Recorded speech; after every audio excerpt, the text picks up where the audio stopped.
জ্বালানি তেলের জন্য দেশ জুড়ে হাহাকার। সংকট এতটাই তীব্র যে ফিলিং স্টেশনগুলোতে সকাল থেকে সন্ধ্যা পর্যন্ত অপেক্ষার পরও মিলছে না তেল। কোথাও কোথাও অপেক্ষার লাইন ঠেকেছে কয়েক কিলোমিটারে। এতে তীব্র গরমে চরম ভোগান্তিতে গ্রাহকরা।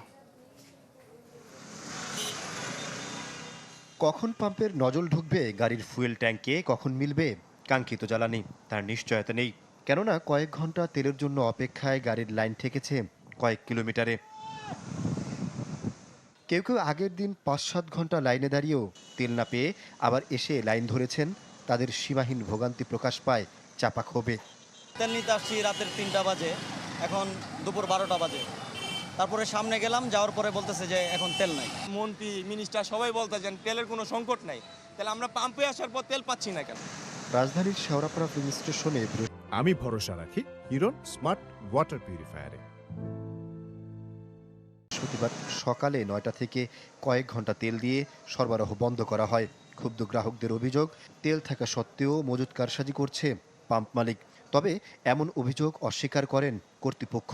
আর নির্দিষ্ট সময় ছাড়া তেল সরবরাহ করা হচ্ছে না পার্শ্ববর্তী তালতলা পাম্পে।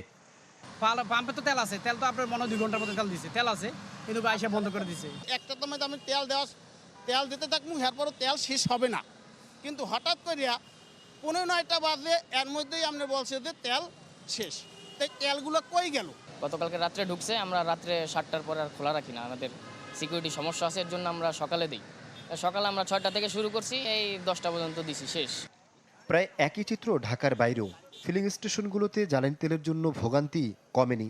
প্রচণ্ড গরমে পাম্পগুলোতে ঘন্টার পর ঘন্টা লাইনে দাঁড়িয়েও মিলছে না তেল। ফলে কেউ কেউ এক পাম্প থেকে ছুটে বেড়াচ্ছেন আরেকটিতে। এদিকে নেত্রকোনায় অবৈধভাবে জ্বালানি তেল মজুদের দায়ে 2টি প্রতিষ্ঠানকে জরিমানা করেছে ভ্রাম্যমাণ আদালত।